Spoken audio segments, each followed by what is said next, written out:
The shadow of the past. 2 weeks later, the landscape had changed entirely. They were deep into the vast, open expanses of what would become the Montana Territory. The prairie stretched to the horizon, unbroken save for the occasional herd of buffalo and the dark silhouettes of distant mountains. They were now on foot, their last horse having succumbed to exhaustion. Elias's shoulder was healing, but the pace was punishing. They finally reached the coordinates of the 48th parallel, marked by a lonely, wind-battered signpost placed years ago by an obscure fur trading post. They were here, at the head of the serpent. Elkhart pointed to the west, toward a chain of low-lying hills. It is there, the Bighorn Medicine Wheel. As they began their ascent, a low sound caught Elias's attention, the faint but unmistakable drumming of hooves. "Blackwood," Elias hissed. "No," Elkhart said, his eyes narrowed. "They are too many. It is the cavalry." And then another, more distinct sound. A single rider, moving fast, dodging the pursuit. A familiar figure, dressed in dusty buckskin, riding hard toward them. "Mav!" Elias shouted, running down the hill. Maverick Kincaid was alive, though she looked like she had fought a dozen battles. She slid off her horse, the animal collapsing from fatigue, and staggered into Elias's arms. "You idiot, Elias!" she gasped, her voice hoarse. "I told you to keep moving." "You're alive! What happened?" Mav took a moment to catch her breath, scanning the horizon for the soldiers. "I led them on a chase, then doubled back. I was sure Blackwood would assume I was leading you, so I led them away toward the agencies. But they were too organized. They had me framed for cattle theft, too. They're calling me the Cheyenne Spy." "Blackwood?" "He's alive, but wounded. He escaped my fight at the lodge and commandeered a small river steamer down the Yellowstone. He's smart. He knew the cavalry would slow us down. He's heading upriver toward the medicine wheel. He used the map's geometry to guess the final location." Mav had brought grim news and a critical resource, a functioning, if exhausted, horse. "We have to go, now," Mav commanded. "They're right behind me." They rode the last few miles, the one horse carrying both Mav and Elias, with Elkhart running alongside, maintaining a steady, almost supernatural pace. They reached the crest of the hill. Below them, situated perfectly on a high, remote plateau, lay the Bighorn Medicine Wheel. It was breathtaking. A massive circle of stones, nearly 80 feet in diameter, with 28 radiating spokes leading to a central cairn. It was ancient, its stones gray and settled into the earth, aligned with stunning precision to the major celestial events, the solstices, the equinoxes, and the rise of specific stars. And at the center of the wheel, near the central cairn, was Cain Blackwood. He was pale, his shoulder crudely bandaged, but his eyes were blazing with manic intensity. He was not alone. He had hired a new crew, 3 massive, silent Crow mercenaries who knew the territory and were loyal only to gold. Blackwood was holding a crude, Spanish-made astrolabe, a 16th-century instrument. "I knew it!" Blackwood screamed across the plateau, seeing Elias. "The historian and the spy. You lead me to the truth, Thorn. I saw the date on Padre Mato's journal. The summer solstice. You can't stop me now.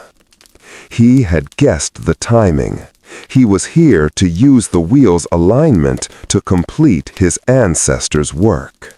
He placed the astrolabe onto the central cairn, aligning it with the center spoke of the wheel. The copper coin is a key, but the astrolabe is the lock, Thorn. My ancestor knew the coin only pointed to the moment. The astrolabe and the sun will show me the passage. He was waiting for the sun to hit its zenith. The shadow cast by the astrolabe's central needle, when aligned with the coin's coordinates, would point to the final secret. Elias, Mav, and Elkhart dismounted, taking cover behind a low rock formation on the edge of the plateau. "He's right," Elias whispered, clutching the copper coin. "The solstice is still 3 months away, but the wheel is already calibrated. He's using the current sun angle and the astrolabe's mechanism to reverse calculate the solstice coordinates. He's trying to shortcut the cipher." "He has to be stopped," Mav stated, chambering around. "He can't use that sacred place for his own greed." "No, Mav, we have to use the coin first," Elias insisted. "The coin is the only one that knows the true center. The Spaniards' astrolabe is inaccurate. It's based on European astronomy. It will give him the wrong answer. The copper coin holds the true indigenous calculation." Elias looked at the central cairn. The copper coin, the Wapia token, was the indigenous calibration tool for the medicine wheel. "I have to get to the cairn. I have to place the coin in the central stone," Elias said. "That's suicide," Mav countered. "Blackwood's men are covering him from the ridge. You'll be pinned down before you take 10 steps. Elkhart, his gaze fixed on the wheel, spoke quietly. "The Wapia token must be placed on the stone of the serpent's eye, the stone in the exact center of the wheel. Only then can the true knowledge be revealed. It is the time for the truth." Elias looked from the ancient, powerful serenity of the medicine wheel to the desperate greed of Cain Blackwood. The race to the cairn. The moment Elias declared his intention, Mav Kincaid and Elkhart sprang into action, formulating a desperate plan. "Blackwood is covering the central cairn," Mav hissed, sighting down her rifle. "He's wounded, but he has the 3 Crow mercenaries. They're positioned high on the eastern rim of the wheel, flanking the sun's path. They will be watching the alignment," Elkhart stated, pointing to the astrolabe glinting on the central cairn. "The shadows are lengthening. Blackwood is preparing for the final measurement." Mav had one remaining stick of dynamite, a relic from her scouting days. "It's a long throw, but I can use the blast to cover your run, Elias. The Crow are disciplined, but they won't hold their position when the ground shakes." "No," Elias said, his mind working furiously on the history of the site. "The medicine wheel is about celestial alignment. The spokes are significant. There are 28 spokes, the number of days in the lunar cycle. But look at the solstice spoke, the one Blackwood is aligned with. It is perfectly straight, pointing east-southeast." He noticed something else. On the opposite side, the spoke pointing west-northwest, away from the sun's movement, was slightly offset, built with an additional layer of smaller stones. "The shadow spoke," Elias realized. "The sun will be low on the horizon when they reach the site. The shadow spoke is the secret. It's built to maximize the length and definition of the central shadow at specific times of the year, regardless of the solar position. If we run along the shadow spoke, their eastern flank will have to fire directly into the sun's glare, and the central shadows will obscure my movement. Mav's eyes widened with understanding. A blind spot. It's a design feature, not a coincidence. It's the only way to get close. I'll need more than a shadow, Elias admitted, clutching the copper coin. I will go with the first charge, Elkhart said, his eyes resolute. I will draw the eyes of the mercenaries to the east, allowing Mav to secure the horses and you to start your run along the shadow spoke. Elias protested, but Elkhart cut him off with a look of ancient finality. The Wapia token is not mine, Doctor, but the spirit of the lodge is. I am the keeper. I will fulfill my duty. Before Elias could say another word, Elkhart let out a soaring, echoing Lakota battle cry, a sound of defiant pride that startled the mercenary crow and instantly drew Blackwood's attention. The elder ran straight toward the eastern side of the wheel, his arms spread wide, a living shield of defiance. Blackwood roared a command, a rifle cracked. "Go, Elias, now!" Mav screamed, simultaneously throwing the stick of dynamite toward the eastern ridge where the crow were positioned and running for the horses. The explosion was deafening. Dust and rock erupted, momentarily throwing the crow into confusion. Elias sprinted for the shadow spoke, the ancient stones digging into his boots. He ran low, focused entirely on the central cairn and the astrolabe. He reached the shadow spoke and ran directly along the line of stones. The sun, now low and glaring, cast deep, distorting shadows across the wheel's geometry. Blackwood, wounded and infuriated, saw him. "Thorn, stop! The coin is useless without the calculation." Blackwood pulled a pistol and fired. The bullet whistled past Elias's ear and hit the stone spoke beside him, sending chips of rock flying. Elias saw the central cairn ahead, a low, flat circle of stones. In the center, Blackwood's Spanish astrolabe was precisely positioned. And next to it, on the flat surface of the central stone, was a small circular depression, the stone of the serpent's eye. He reached the cairn and stumbled, narrowly avoiding another shot. He ripped the copper coin from his boot heel. Blackwood was now grappling with Mav, who had appeared out of nowhere, her rifle abandoned, resorting to sheer, desperate strength. They tumbled over the stones of the solstice spoke, locked in a brutal fight. Elias ignored them. He had seconds. He focused on the Wapia token. He placed the copper coin precisely into the circular depression of the serpent's eye. The coin fit perfectly. As the sky metal clicked into place, the entire stone cairn resonated with a deep harmonic hum. The sound was not loud, but it vibrated through the earth, silencing the frantic fight nearby. The copper coin, now centered in the medicine wheel, instantly began to react to the sun's rays. The coin's surface, etched with the geometric cipher, caught the last intense rays of the setting sun, and the entire medicine wheel acted as a massive lens. A single, brilliant, focused beam of light erupted from the copper coin. It was not a shadow, it was pure, reflected light, shining with an impossible intensity. The light beam shot out of the wheel, following the alignment of the shadow spoke, pointing precisely west-northwest toward the distant mountain. The true passage. Elias shielded his eyes, looking up the path of the light. The beam was not random. It was a perfect laser line, slicing through the air. He realized the awful, magnificent truth. The copper coin, when calibrated in the medicine wheel, was not just a map or a key. It was a direct navigational beacon.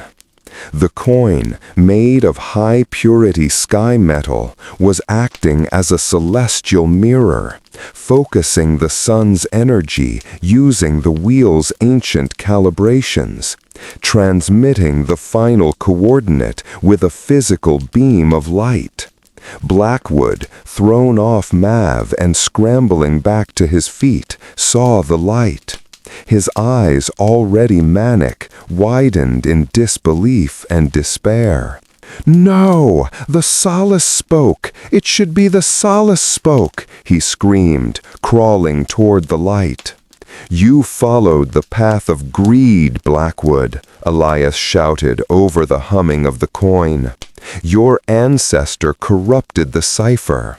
The passage is not found by the sun's height, but by the shadow's depth. The shadow spoke leads the way." Blackwood reached the cairn and grabbed his astrolabe, trying to realign it to the light beam. "I will take it! I will take the knowledge!" In a swift, decisive motion, Mav, bruised but unbroken, kicked the astrolabe off the cairn. It shattered on the stones below. The Spanish mechanism of 3 centuries reduced to scrap metal. Blackwood lunged at Elias, grabbing the copper coin. "You won't have it!" They wrestled fiercely over the cairn. Elias, fueled by desperate conviction, held on to the coin. He saw a flash of steel, Blackwood's knife. Elias recoiled, and in the instant Blackwood overextended, Elias drove his knee into Blackwood's wounded shoulder. Blackwood cried out, staggering back. Mav was instantly on him, her rifle stock crashing against his head. Cain Blackwood fell onto the stones of the medicine wheel, unconscious and defeated. His hunt ended by the site he had desecrated. The fighting was over. The Crow mercenaries, seeing their leader fall and hearing the distant sounds of the approaching cavalry, who had finally followed Mav's trail, fled into the dusk. Elias stood over the cairn, the copper coin still humming faintly, the light beam stabilizing as the sun touched the horizon. Elkhart, wounded but alive, slowly walked back toward them, supporting himself on the shadow spoke. "The Wapia token has spoken the truth," Elkhart said, looking up the light path. "The passage is shown." The light beam led to a prominent, flat-topped mountain peak approximately 10 miles away, perfectly silhouetted against the pink sky. "What is there?" Elias asked, staring at the peak. "The 1,000 caves of the Crow," Mav answered, exhausted. "An immense plateau with vast interconnected limestone caverns. They are ancient. No one goes near them." "The passage is not a river or a mountain path," Elias realized. The coin's secrets finally aligning with the map's geometry. It is a geological marvel. The Spanish captain must have realized the interior of the continent, riddled with vast interconnected cave systems, provided a protected, fast and continuous route for supplies and travel to the north. A massive underground network bypassing the frozen coasts and the hostile tribes. The serpent on the map was not just the hills. It was the vast coiling tunnel system of the interior. The copper cipher was not a secret of gold.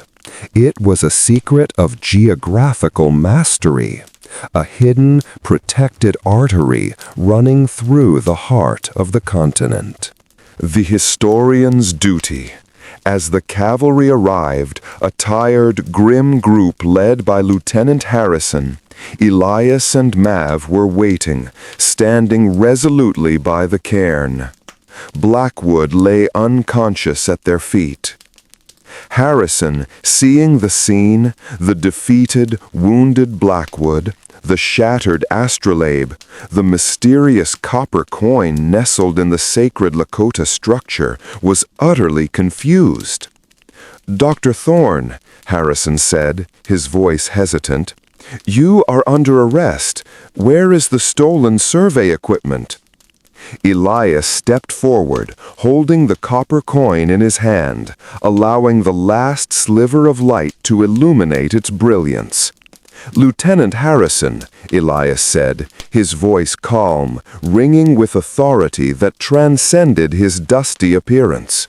"You were told I stole a map that validated the U.S. claim to mineral rights. That was a lie, fabricated by this man, Cain Blackwood, a descendant of a 16th-century Spanish adventurer. What I have here is the true key, the copper cipher, the final piece of a 300-year-old attempt to claim this continent." He then laid out the truth simply and swiftly.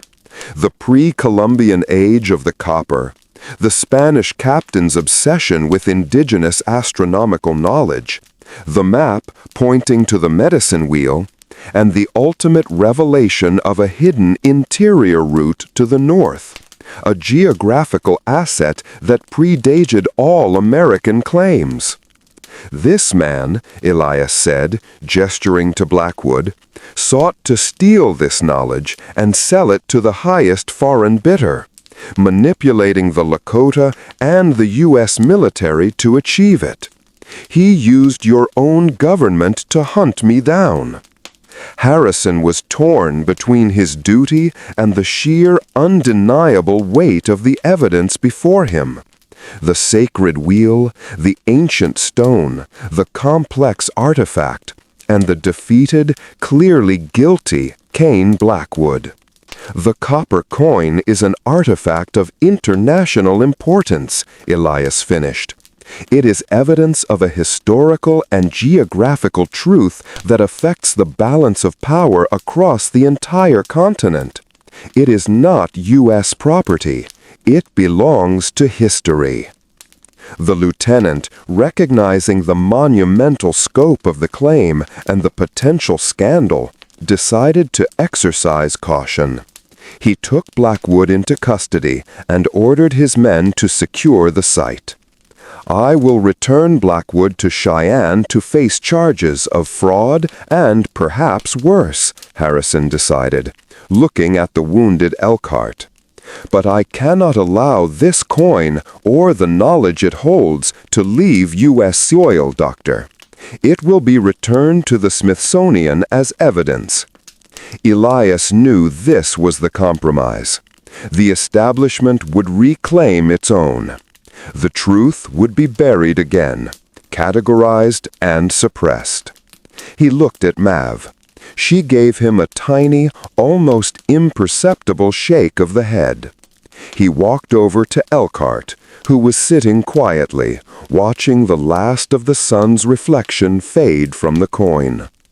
"The copper coin belongs to the medicine wheel, Doctor," Elkhart said softly. "Its power is here, not in your government's cold libraries." Elias made his decision. He was a historian, but also a man of action now. He knew that if the coin went back to the Smithsonian, Abernathy and his kind would destroy its true meaning to maintain the accepted narrative. He turned back to the lieutenant. "Before I turn this over, Lieutenant, I need to complete my inventory. I need to make a sketch of the coin's etchings." Harrison, tired and overwhelmed, grudgingly allowed it. "5 minutes, Doctor. Then it comes with me." Elias quickly pulled out his journal and, with frantic speed, copied the precise geometry of the copper cipher, the coordinates for the 1,000 caves, onto the page.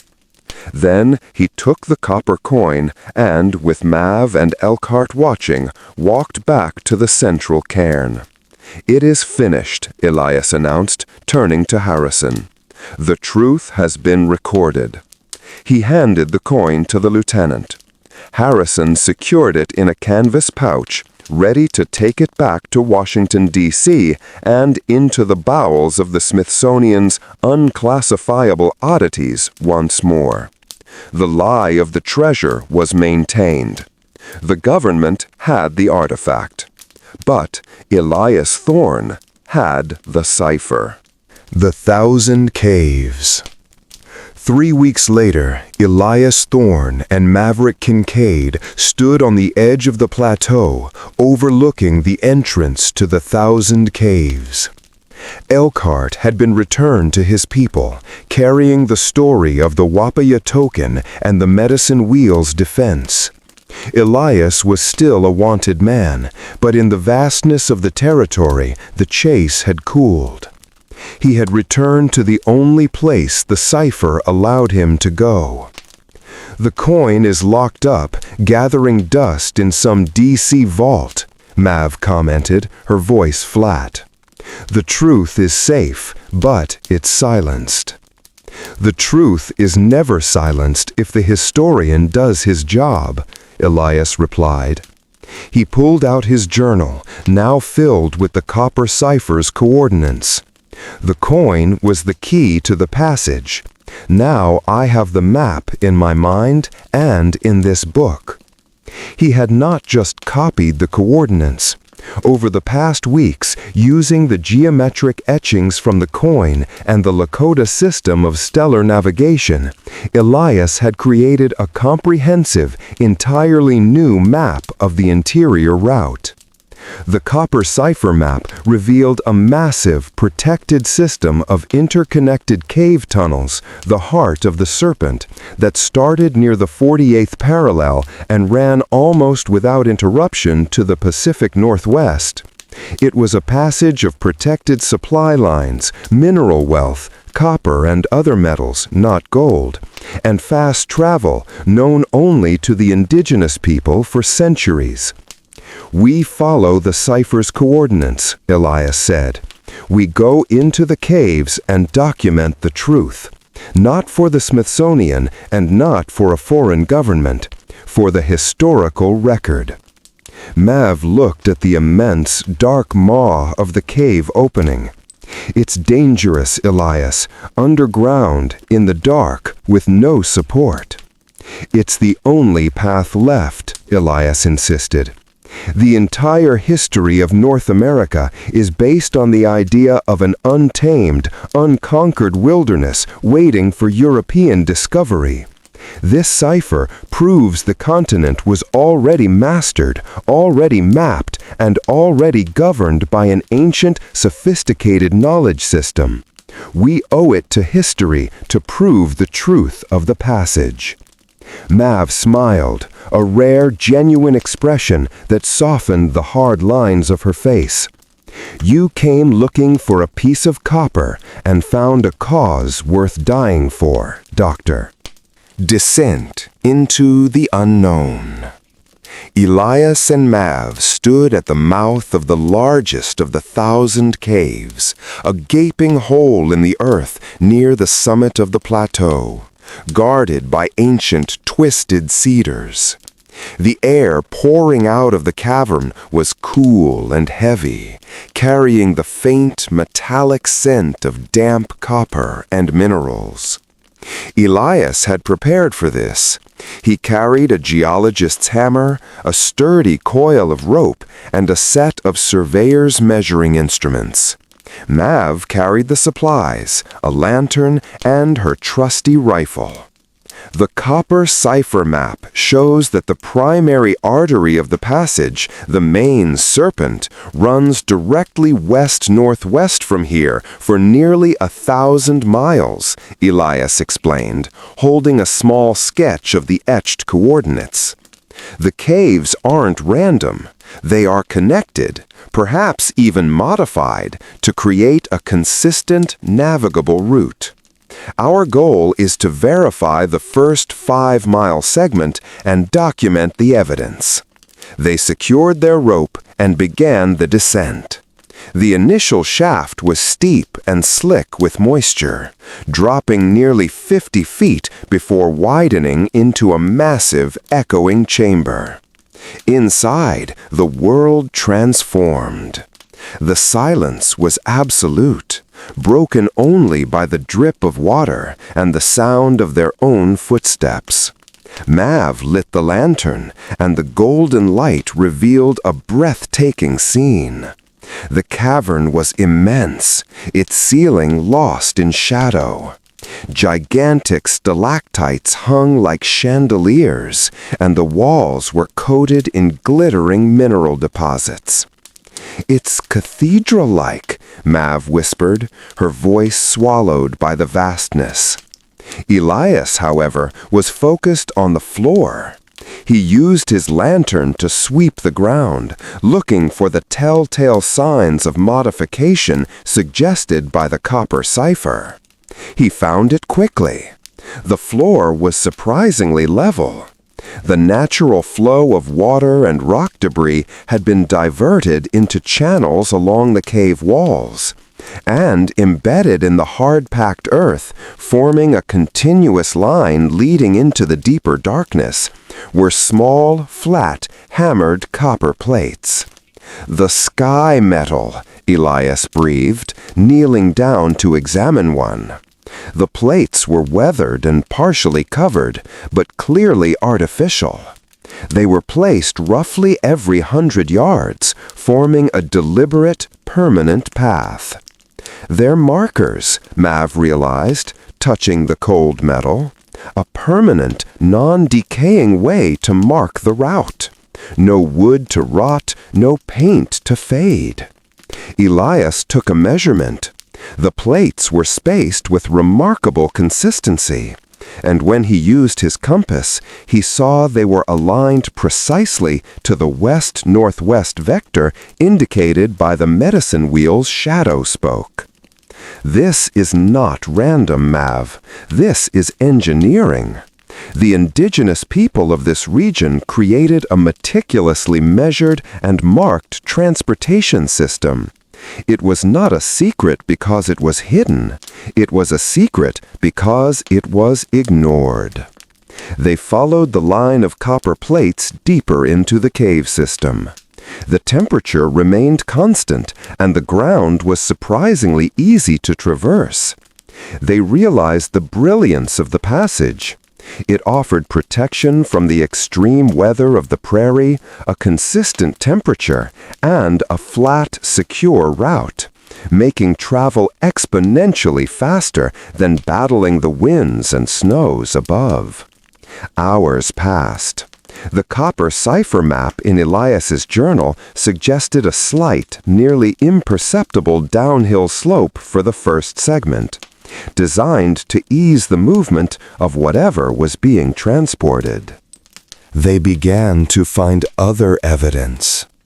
In a massive junction cavern, a place where the main serpent branched into two smaller tunnels, Elias found a series of deep, smooth grooves running along the floor and walls. "Look at this," Elias said, running his hand over the polished rock. "The stone is worn down, like a constant stream of something heavy being dragged or rolled over the same path for centuries." "Supplies," Mav suggested. "Maybe even small boats dragged from river to river." Elias looked closer. The grooves were perfectly spaced, about 3 feet apart. He pulled out the copper cipher sketch. He had noted a peculiar recurring symbol on the cipher's edge, a U-shaped device with 4 equidistant spokes. "No, Mav, look at the coordinates on the coin again. The sky metal. The symbols for copper were dominant. The Spanish captain wanted the copper because he knew its significance. He sought knowledge, not just transport." Elias suddenly connected his 2 pieces of knowledge, the constant copper plates and the strange U-shaped symbols.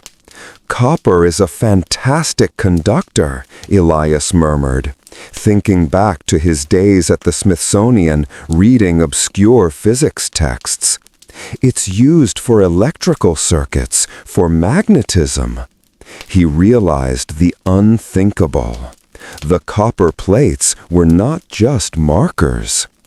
"I think," Elias whispered, staring into the dark depths of the passage, "that this entire system was designed to utilize the natural geomagnetism of the Earth's deep core. The copper plates were laid to enhance, direct, or possibly even generate a force that aided movement. Perhaps a friction-free glide or a form of early magnetic levitation for heavy loads." It was a staggering hypothesis, a form of engineering centuries ahead of the European Industrial Revolution, based on an indigenous mastery of geomagnetics and geology. If true, this wasn't just a passage. It was a technological marvel that changed the entire history of human innovation. The Guardian's Vault. They pressed on, fueled by the revolutionary implications of their findings. The Serpent's Labyrinth led them through a passage that had been deliberately shaped. Narrow points widened, unstable ceilings shored up with large flat stones, and side tunnels intentionally blocked. Finally, they reached the end of the documented segment, a massive, vaulted chamber where the passage split into two different directions.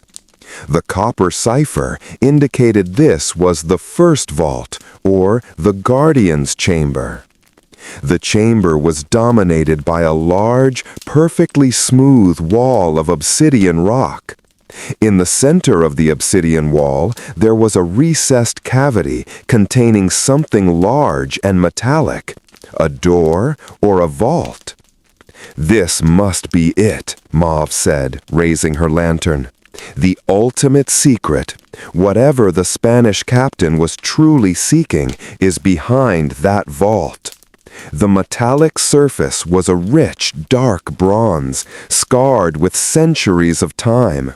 It was locked, without any visible handle or hinge. There was only a single, small, key-shaped hole near the center. The hole was shaped exactly like the copper relic that had been found in Nebraska and which had ruined Elias's career. The copper fragment had not been a piece of a quadrant. It had been a key. Blackwood knew this, Elias realized with a sickening lurch. He knew the copper relic was the key. When he framed me, he fabricated the story about stolen survey instruments so the army would seize the relic from my private belongings and keep it stored as evidence. He was playing a long game. He intended to retrieve it from the Smithsonian after I was dealt with, knowing the army would unknowingly keep the key safe for him. "But the key is now in Washington, D.C., Mauve pointed out. "We came all this way, and the final vault is guarded by a key thousands of miles away." Elias looked at the keyhole, then at the obsidian wall. The copper cipher coordinates had led them here for a reason. There had to be an alternative, a failsafe, or a hidden function related to the geomagnetics. He pulled out the journal, studying the final, complex stellar arrangement that Elkhart had helped him decipher from the Wapia token. He saw a small, repeating geometric pattern around the central spiral. "The cipher isn't just about position, it's about force," Elias murmured, tapping the pattern. "This shape represents a magnetic coil or a directed energy field. The copper cipher wasn't just a physical key. It was a schematic for creating the magnetic signature to open the vault." Elias began to study the bronze door. He ran his metal detector, a simple, custom-built device he had used for archaeological fieldwork, along the surface. The entire vault was saturated with a strange, constant magnetic field. The door is magnetically sealed, Elias realized. The key wasn't meant to turn a tumbler. It was meant to complete a circuit, a specific magnetic pathway that nullified the seal. He looked at Mav. "We can't get the original copper relic, but we have copper. The air is heavy with copper sulfide here. It's what they were mining or transporting. We have to fashion a substitute key that replicates the original's magnetic signature." Mav didn't hesitate. She took off her leather boot, sliced off a square of the leather sole, and started hammering one of the small, hammered copper path plates Elias had collected. Using his hammer and the edge of a flat rock, she quickly began to reshape the soft, pure copper into a small, thick, key-like shape. Elias, meanwhile, used the cipher in his journal to sketch out the required magnetic signature, a specific shape that needed to connect to the bronze vault's inherent magnetic coils. An hour later, covered in sweat and copper dust, Mav presented the new key. It wasn't pretty, but it was copper, and it matched the shape Elias had specified. Elias took a deep breath. He inserted the makeshift copper key into the keyhole. It fit. He pushed it in fully. He felt the copper key heat up instantly. There was a low, resonant thrum. The entire obsidian wall seemed to vibrate with energy. Then a slow, grinding sound as the powerful magnetic seal was neutralized. The vault door didn't swing open. It slid straight down into the floor, revealing the space behind it. The cartographer's final claim. The chamber behind the vault was small, dry, and perfectly preserved. It contained not gold, but a collection of artifacts, all stored on a dry, raised stone pedestal.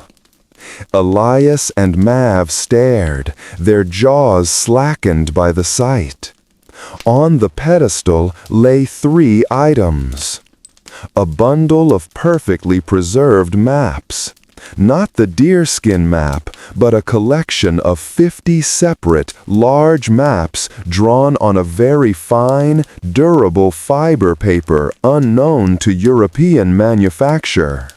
They showed the entire North American continent meticulously detailed, with rivers, mountains, and mineral deposits marked, including the complete interwoven network of the Serpent's Passage.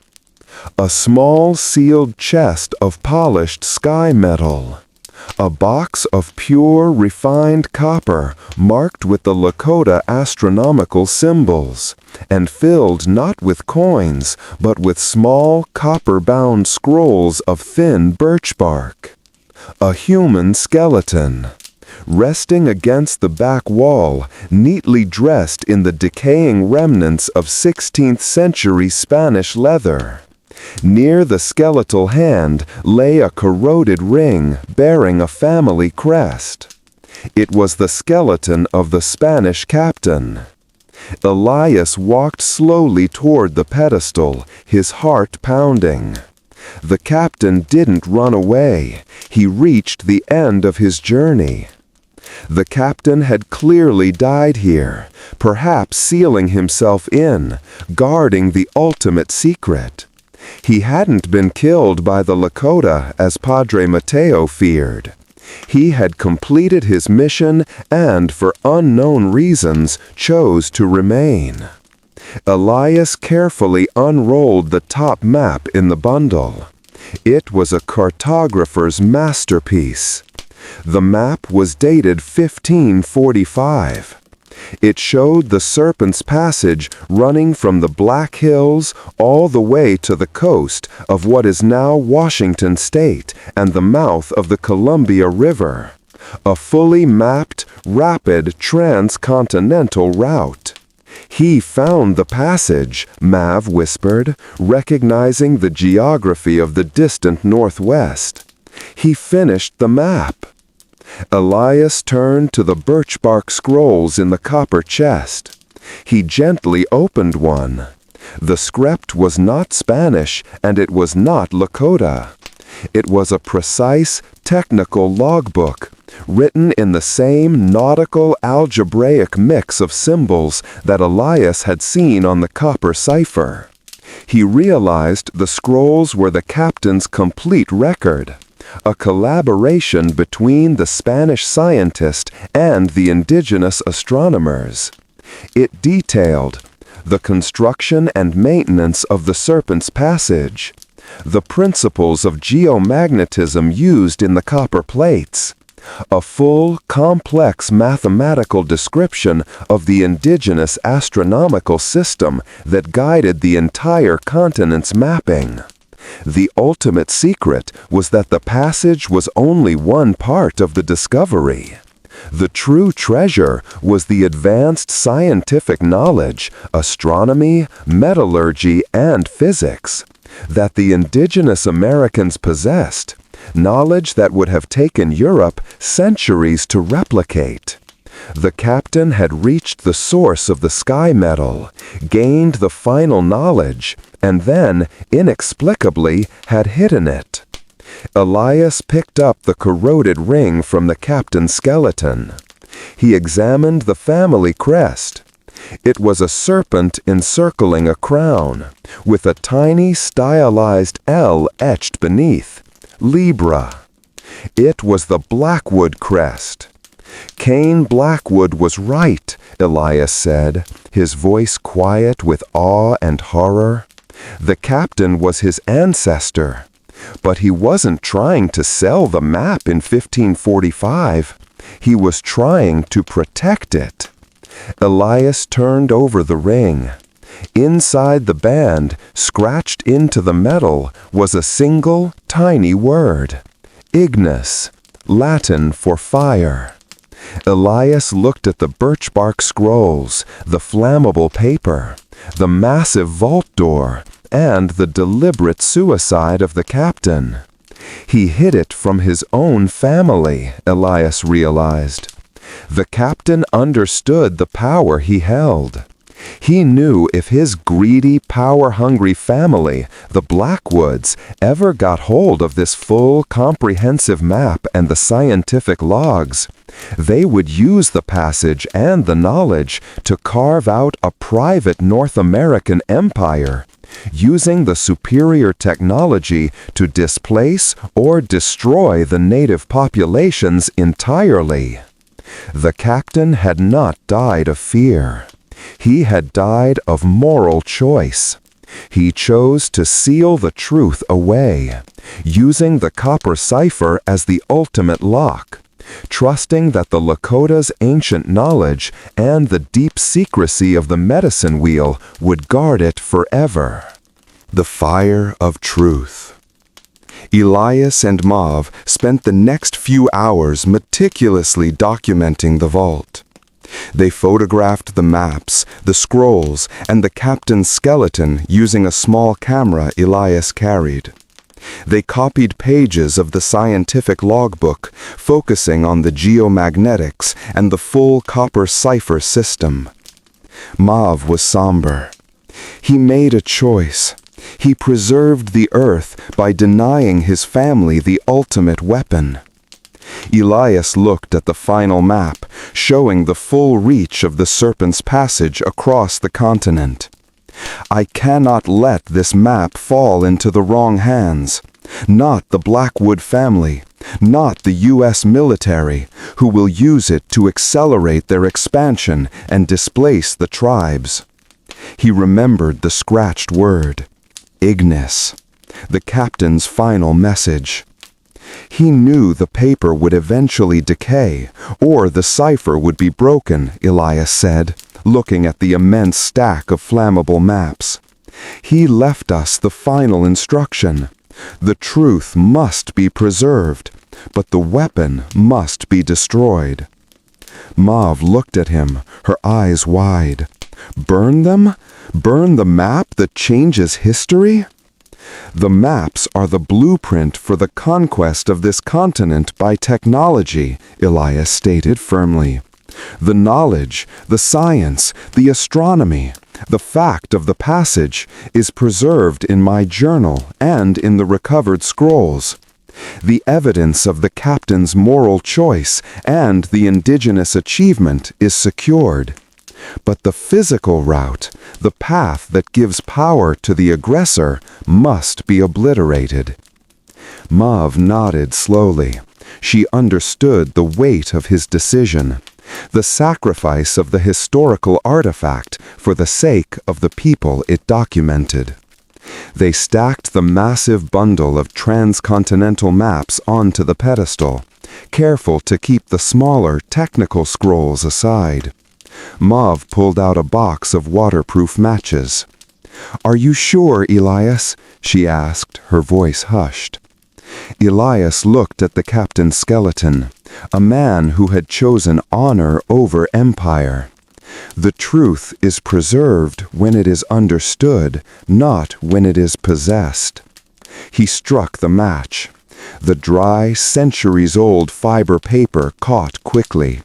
The fire raged, illuminating the chamber in a brilliant, terrifying light, casting huge, dancing shadows of the two figures across the obsidian walls. The cartographer's final claim, the blueprint for North American dominion, was consumed by fire. As the fire subsided, they turned to leave, taking the copper-bound scrolls and Elias's journal. Suddenly, a loud, metallic clang echoed from the tunnel outside the vault. "Someone else found the entrance," Mav whispered. "Blackwood's cleanup crew, perhaps." Elias looked back at the obsidian wall, where the captain's skeleton rested beside the smoldering ashes. He knew the vault door could be sealed again. "Quickly, the key! Seal the vault!" They shoved the makeshift copper key back into the lock, completing the magnetic circuit one final time. The massive bronze door groaned, then slid back up into place, sealing the chamber. As the metallic clang of the door echoed into silence, Elias and Mav stood in the dark tunnel, facing the way out. They heard voices approaching, not the rough shouts of mercenaries, but clipped, formal English. "This is Lieutenant Harrison. We have secured the entrance to the 1,000 Caves. If you are inside, come out immediately." The cavalry had followed them. They had the copper cipher coin, and now they wanted the evidence the coin had led to. The historian's escape. Elias and Mav retreated into the side tunnel, the unblocked branch the copper cipher map had shown them, leading to a smaller, secret exit high on the plateau. "They have the coin, Elias," Mav noted, moving quickly. "When they find the vault sealed and the map burned, they will know you lied." "Let them believe the map was never there," Elias replied, clutching his journal and the copper scrolls. "The coin led them to the site, but the vault's secret is protected. Now we use the secondary passage to disappear." They emerged from a small crevice covered by thick brush high on the plateau. Below them, they could see the small camp the cavalry had established near the main cave entrance. "Where do we go, Elias? We're still wanted. The coin is back with the establishment. The war is still raging." Elias looked north, toward the mountains where the Serpent's Passage continued its long, silent journey to the Pacific.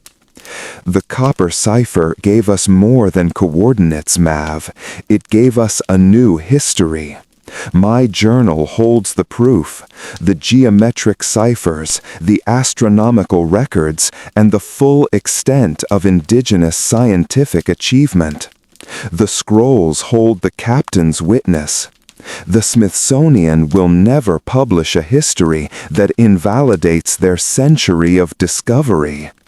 So, what do you do with the truth that America isn't ready to hear? Mav asked, her eyes glittering in the early morning light. Elias smiled, a genuine, determined smile of a man who had finally found his true calling. We take it to the world.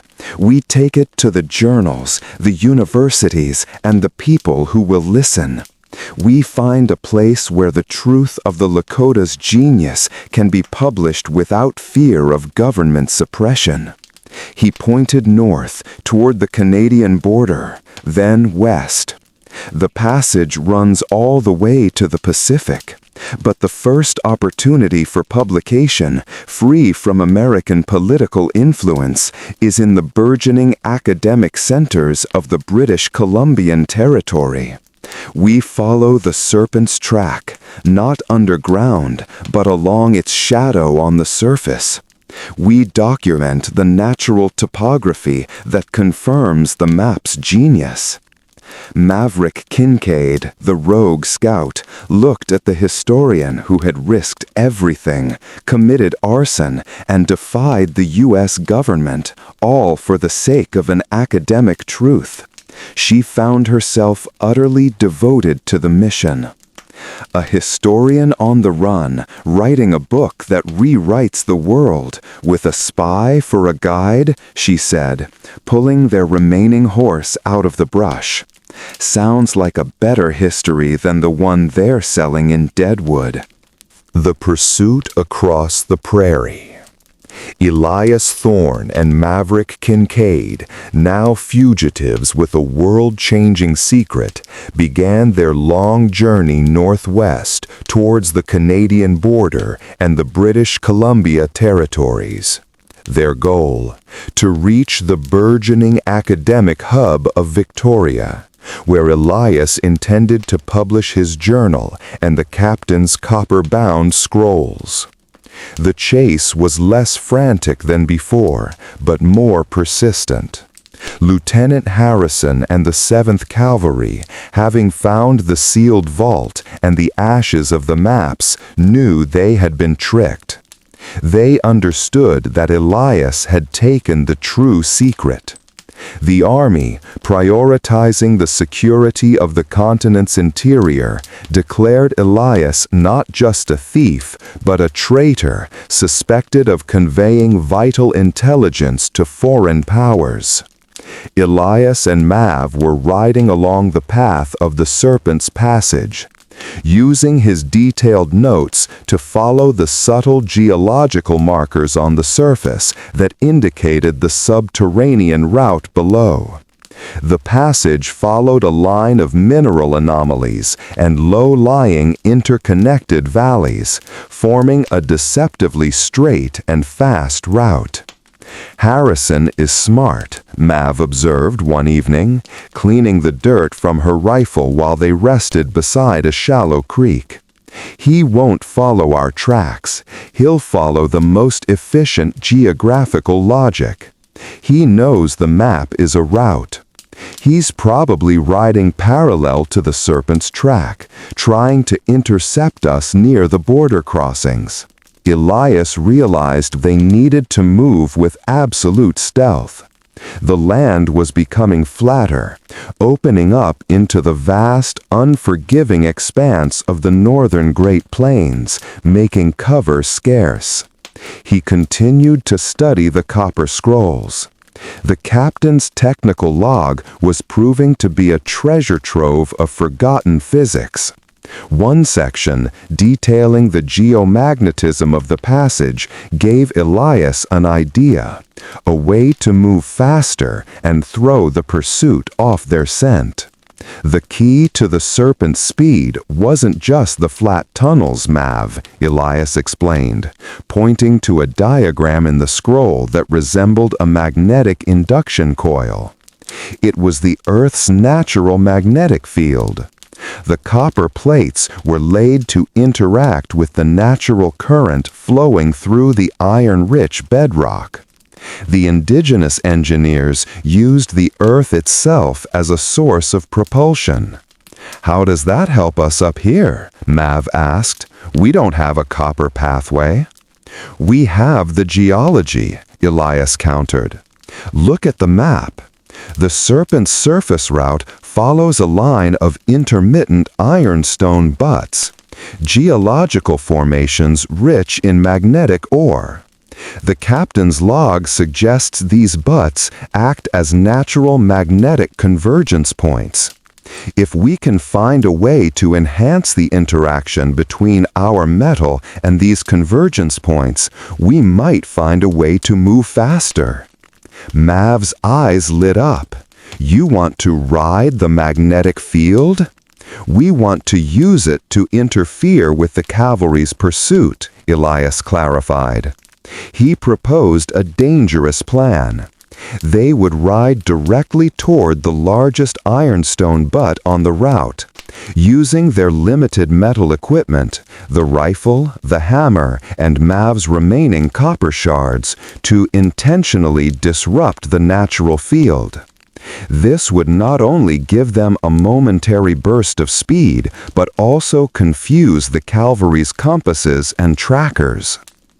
The Ironstone Butt Maneuver. The next day, they reached the colossal Sentinel Butt, a massive, dark geological anomaly rising hundreds of feet from the flat prairie. The atmosphere around the butte felt strange. A faint, almost buzzing energy seemed to hover in the air, a natural magnetic anomaly. As they rode toward the butte, Mav spotted movement on the horizon. "Harrison, 3 miles out, riding hard. He's figured out the direct path." They had only minutes. Elias scrambled off the horse, pulling out his heaviest metal objects. He used Mav's horseshoe hammer to quickly drive the copper shards he had collected from the vault, along with the head of his own geological hammer, deep into a crack in the butte's ironstone base. He then draped his rifle, the largest remaining piece of metal, across the base, aligned precisely along the west-northwest vector of the passage. The log said the metal needs to be oriented along the serpent's axis to create maximum flux, Elias explained, his breath coming in ragged gasps. "This won't move us, but it should create a powerful magnetic spike that will confuse any metal instruments, especially a compass, within a 3-mile radius." Mav watched the approaching dust cloud. "Hurry, Elias, they're closing fast." As the cavalry came within range, Elias saw Lieutenant Harrison suddenly pull his horse to a skidding halt. He was pointing frantically at his compass, which was spinning wildly. "It worked!" Mav exclaimed. "They're stalled! Their navigation is shot!" Elias jumped onto his horse. "The effect won't last. The natural field will normalize the disruption. We ride. We follow the path of the serpent, straight to the Canadian line." They rode away from the butte, leaving the frustrated cavalry behind them, their compasses useless, their pursuit halted by a centuries-old piece of indigenous scientific knowledge translated by a disgraced historian. The meeting at the border. The interruption bought them 24 hours. They crossed the final stretch of prairie and arrived at the 49th parallel, the boundary line between the United States and the Canadian, then British territories, at an obscure, unofficial crossing point used primarily by trappers and smugglers. They pushed across the line and were immediately met, not by Canadian authorities, but by a small party of men in formal but practical attire, mounted on fresh, powerful horses. They were not soldiers, but their presence was deliberate. The leader, a tall man with a neatly trimmed beard and the cold, assessing eyes of a financier, rode forward. He carried no rifle, only a leather satchel. "Dr. Thorne, Miss Kincaid," the man said, his voice carrying a distinct English accent. "We've been expecting you." Elias and Mav immediately drew their weapons, though they were too exhausted to fight. "Who are you?" Elias demanded. "My name is Lord Alastair Blackwood," the man replied calmly. "I am Cain Blackwood's older brother and the current head of the Blackwood lineage. You sealed my brother in a federal prison cell, Doctor, but you have delivered the one thing he could not secure, the knowledge of the passage." Elias realized the true horror of their situation. Cain had been the field agent, obsessed with the treasure. Lord Alastair was the strategic mind, the money, and the power behind the centuries-old conspiracy. "Your brother failed," Elias stated, holding up his journal. "The map is burned. The vault is sealed. All you have now is a wounded relative and an expensive failure." Lord Alastair smiled, a chilling, predatory expression. "Cain was a romantic, Doctor. He sought the physical map. I seek only the data. Cain may have been defeated, but his obsession led him to you. And your public downfall at the Smithsonian was quite helpful in identifying you as the one man who could unlock the cipher." He tapped the leather satchel. "I already possess a complete, though heavily damaged, copy of Padre Mateo's journal. I also have the full transcript of your court-martial, or rather your dismissal, where you discussed the pre-Columbian copper relic. We knew that once you followed the celestial coordinates, you would find the full cipher." "I destroyed the maps!" Elias protested. "But you kept the technical scrolls, Doctor," Alastair countered, his eyes flicking to the copper-bound artifacts strapped to Elias's saddle. "And I understand you possess an astonishingly meticulous journal detailing the geomagnetics, the indigenous astronomical system, and the full extent of the Serpent's Passage. You are a historian, Doctor. You would never destroy the evidence." Lord Alastair pulled out a document, a single sheet of heavy parchment from his satchel. "I am not a soldier or a common mercenary, Dr. Thorne. I am a businessman and a diplomat. I have been informed that the U.S. government is seeking a treasonous spy and an Indian sympathizer on their soil. You are now in the Crown's territory. We can offer you two things." He laid out his proposition. "First, asylum. We can provide you with sanctuary, funding, and a position at the Royal Geographical Society in London, far away from Harrison's reach. You will be free, published, and acclaimed. Second, collaboration. You will surrender the scrolls and your journal. In exchange, I will establish a foundation, the Blackwood Endowment, dedicated to publishing and protecting the indigenous scientific knowledge, ensuring the Lakota are credited exactly as you wished. We will share the profits of the passage's commercial use, dedicating 50% to indigenous infrastructure." "And if I refuse?" Elias asked, staring into the cold eyes of the Blackwood lineage. "Then I will inform Lieutenant Harrison, who is already approaching the border, that the traitor is now in possession of crucial military intelligence and is attempting to convey it to the British Crown. The consequences of that exchange will be far more brutal than my brother's simple greed." Elias realized the profound irony.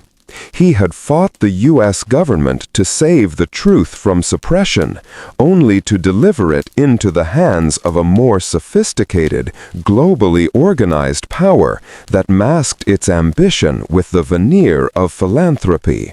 The historian's sacrifice. Mav stepped forward, her hand resting on her rifle, ready to fight.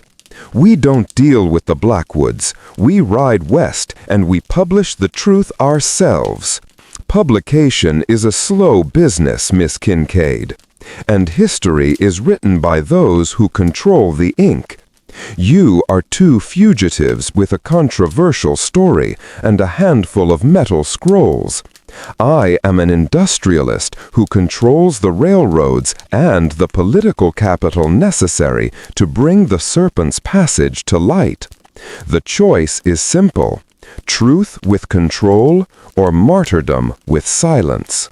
Elias looked from the cold, powerful face of Lord Alastair to the dusty, exhausted determination of Mav Kincaid. He had to think like a historian, not a martyr.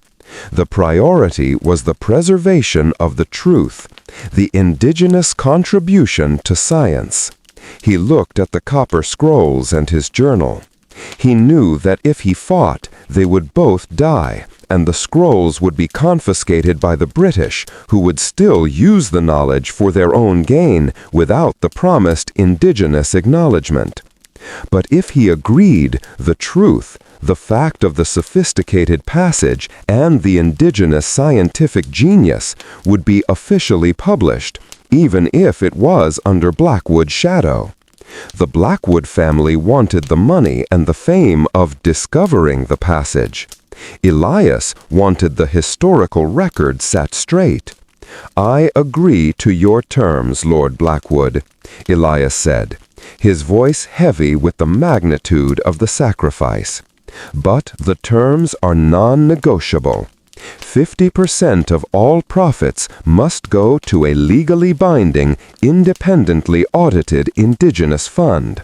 And the final publication, which must include the full translation of the captain's logbook and the copper cipher, must equivocally credit the Lakota and the other tribes for their engineering and astronomical knowledge." "Done," Alastair said, extending his hand. "History is now written." Elias slowly handed over the copper-bound scrolls and his journal, feeling the weight of the past 2 months lift and the weight of the future settle heavily upon him. Lord Alastair accepted the documents, securing them carefully in his satchel. He then produced a thick, official-looking document. "This is your letter of appointment to the Royal Geographical Society," Alastair said, handing it to Elias. "It details your primary project, the Transcontinental Geomagnetic Passage, an indigenous cartographical analysis. You are now a respected man, Doctor, and you are safe." Before Elias could reply, Alastair turned to Mav.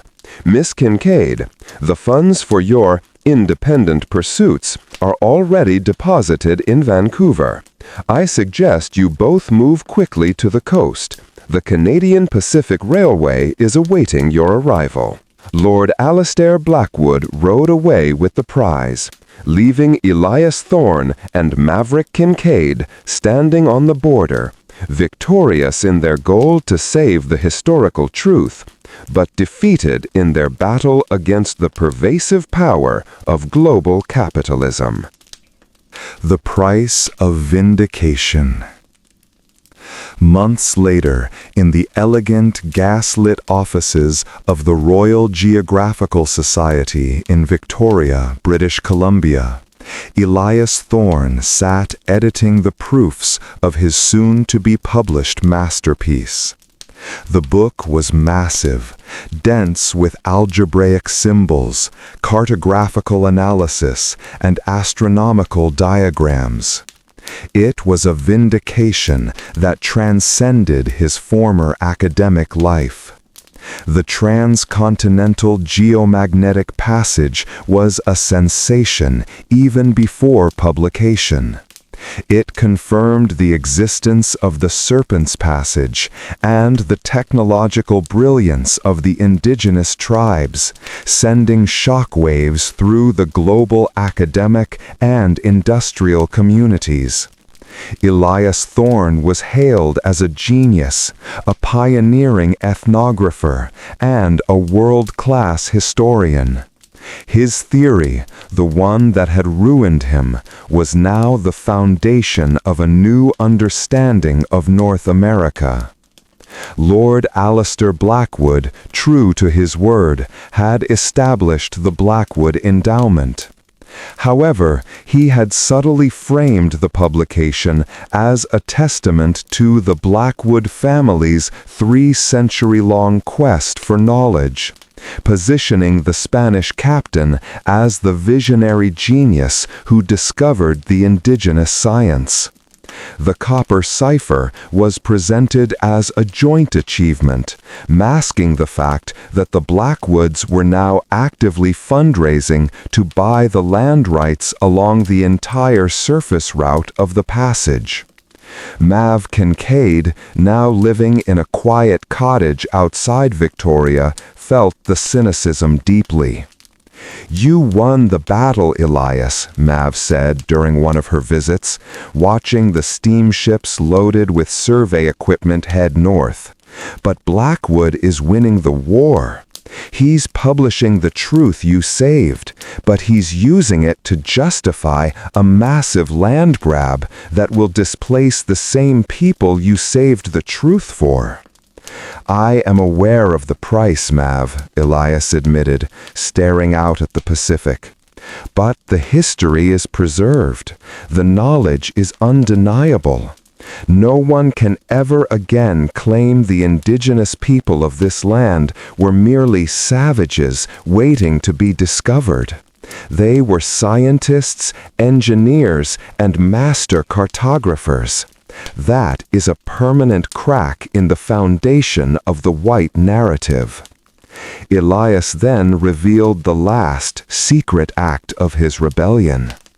"When I copied the copper cipher in the cave, I copied everything.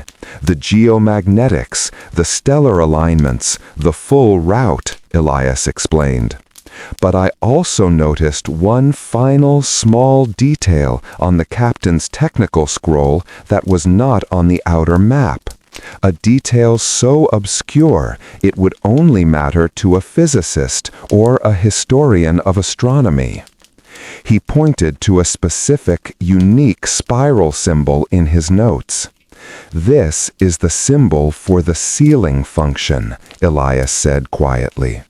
The captain's final log detailed the mechanism for deactivating the passage. The geomagnetics that allow the serpent to work can also be intentionally disrupted by targeting a specific mineral vein, a natural geological fault that runs through the core of the passage. Elias looked at Mav, the former scout who understood the landscape as well as the stars. "The full publication, the one Blackwood is celebrating, contains all the information necessary to find the passage.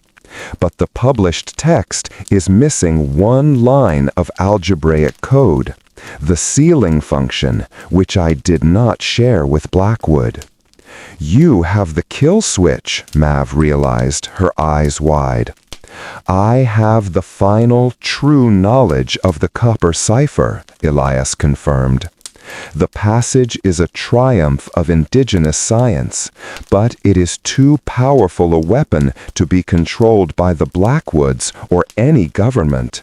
It must be protected, not just preserved." "So, what's next, Doctor?" Mav asked, a dangerous thrill in her voice. Elias closed his journal, placing the finished proof on the table. He stood up, looking west toward the vast, untamed landscape of the Pacific Northwest. "We gave them the story, Mav. Now we use the knowledge they don't have. We go to the sealing point, the place where the passage is most vulnerable. and we ensure the serpent sleeps forever. The true history has been published. Now, the final act of preservation must be achieved. The geological fault. Elias and Mav rode into the Cascade Mountains of the Pacific Northwest. They were in the area described by the missing line of code in Elias's journal, the sealing function of the copper cipher. The terrain here was rugged, dominated by towering peaks, deep evergreen forests, and powerful rivers carving through volcanic rock. The sealing function was not a single point, but a specific geological weakness. Elias explained the technical details from the scroll fragment.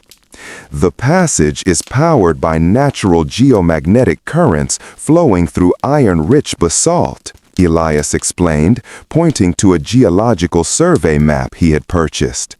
The entire system is remarkably stable, but the captain's log identified a single tectonic subduction zone where the magnetic flow is most volatile and concentrated. That zone is known locally as the Whispering Fault. A fault line, Mav said, nodding. The ultimate weakness. If the core magnetic field is disrupted there, the entire copper-plated system would seize up, creating a massive, insurmountable drag. Exactly, Elias confirmed. The sealing function requires a controlled opposing magnetic charge, a reverse pulse, introduced directly into the bedrock at the fault's core. It's a massive endeavor, requiring a precise deployment of metal and a natural magnetic event to trigger the pulse.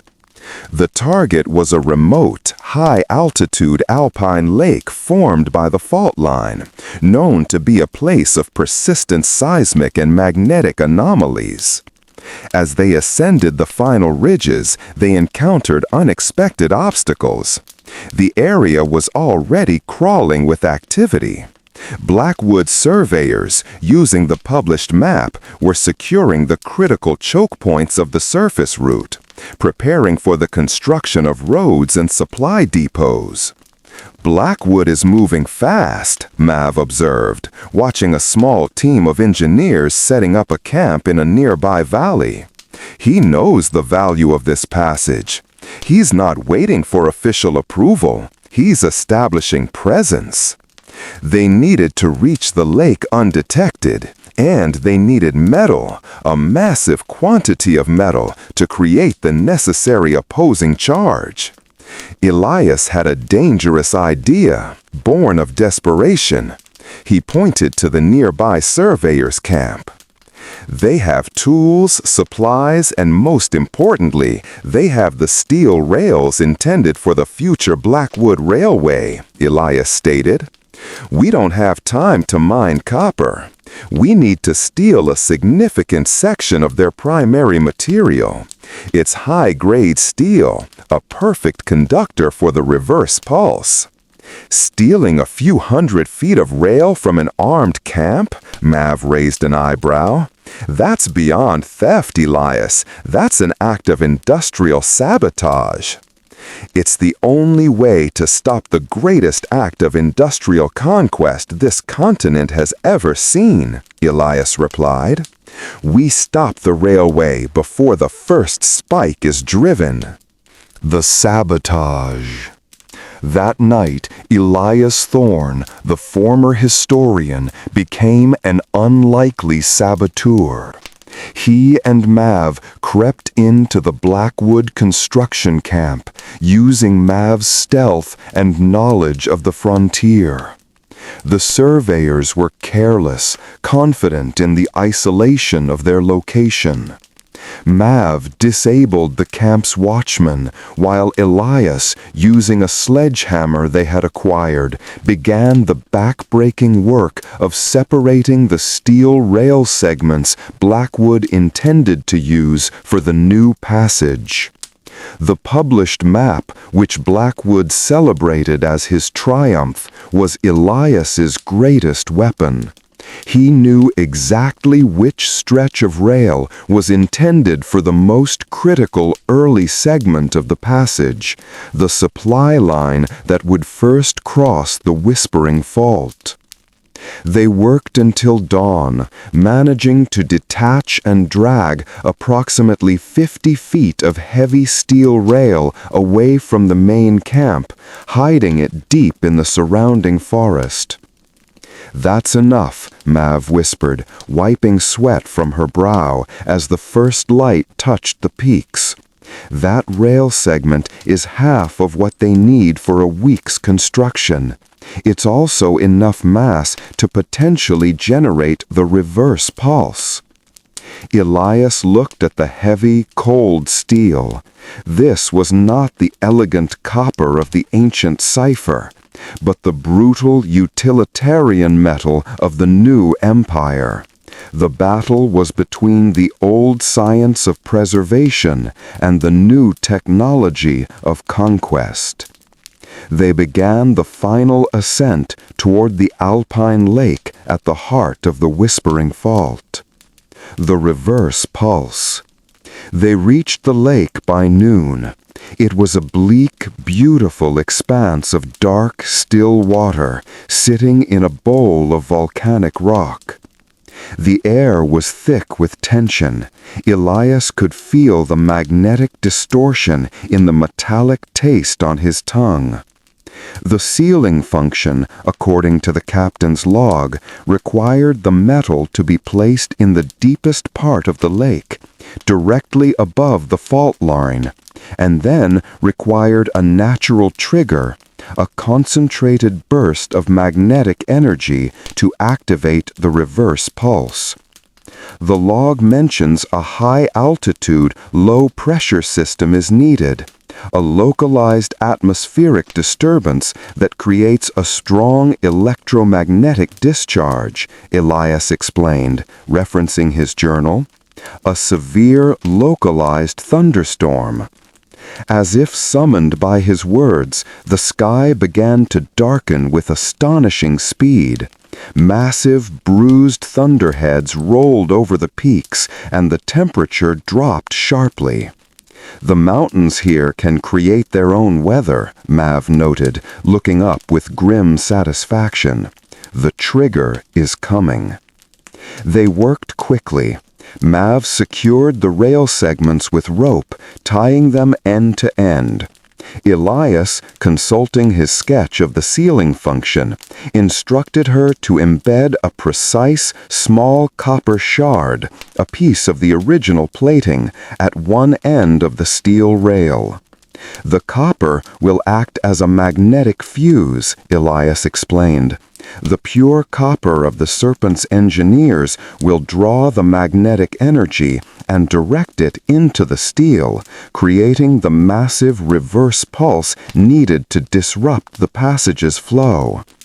They rowed a small abandoned fishing boat they found on the shore out to the precise center of the lake, guided by the final coordinates in Elias's journal. The storm broke over them with terrifying violence. Lightning split the peaks, and the water turned choppy and black. The magnetic buzz in the air became a high-pitched whine. "Now, Mav, deploy the rail," Elias shouted over the wind. With a final, desperate heave, they pushed the 50 feet of heavy steel rail overboard. It sank instantly, pulled down by its own weight toward the fault line deep below, the copper fuse leading the way. As the rail plunged toward the magnetic core, the largest bolt of lightning Elias had ever seen erupted from the sky. It didn't hit the mountain. It hit the water, directly above where the rail had sunk. A massive, silent energy surge flowed through the lake. Elias and Mav, clinging to the small boat, felt a shock wave of profound, directed magnetic force. The water shimmered with a pale, ethereal blue light, the energy discharge.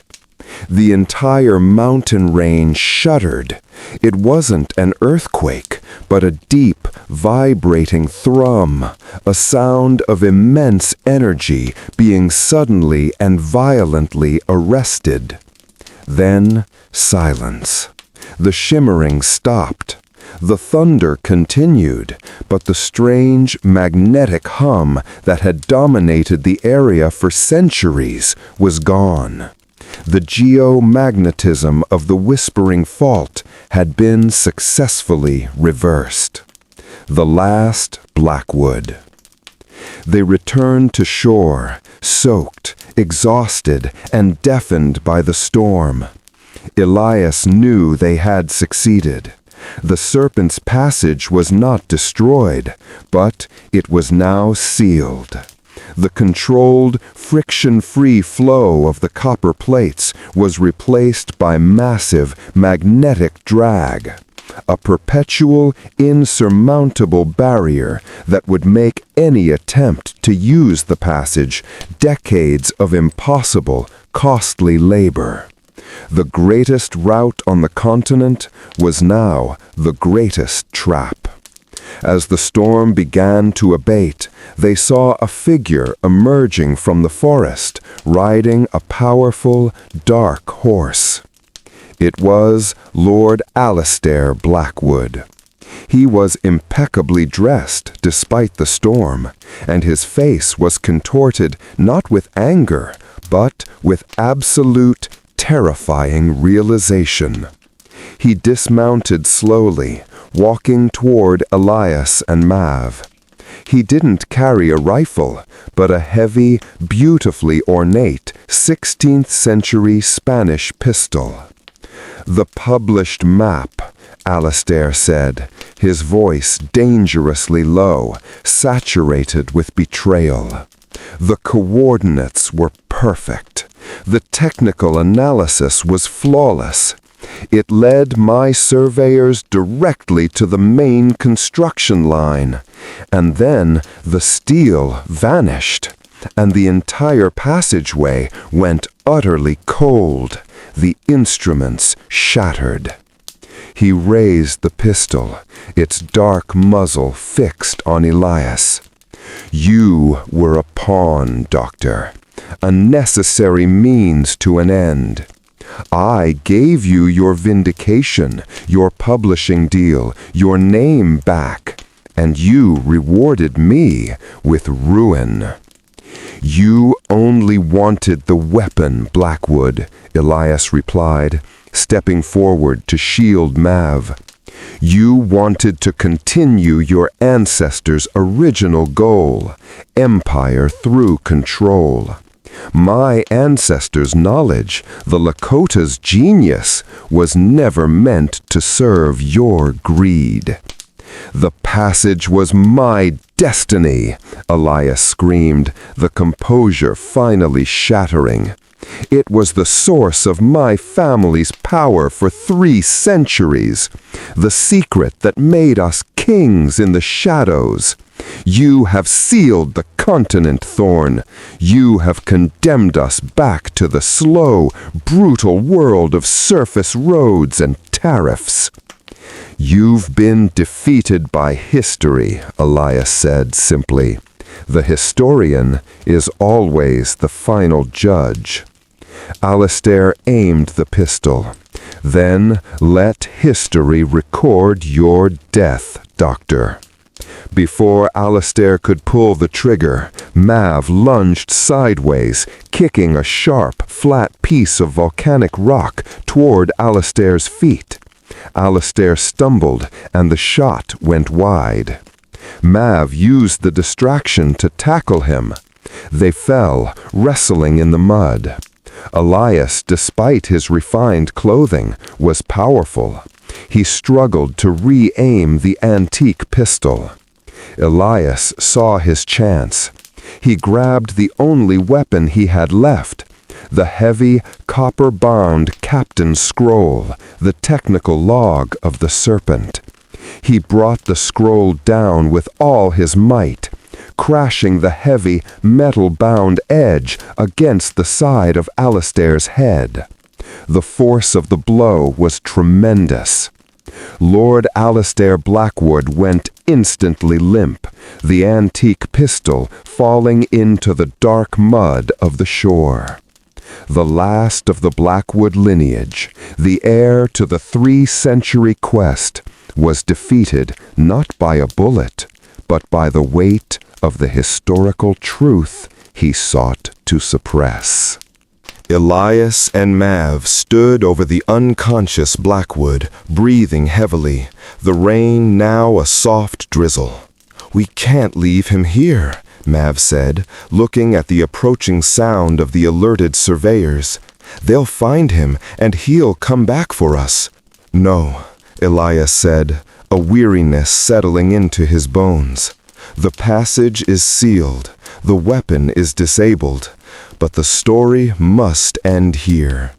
They secured Alistair, tying him with a strong rope. They then led him, along with his expensive, powerful horse, back to the hidden cave entrance they had used days ago, the entrance to the Serpent's Passage.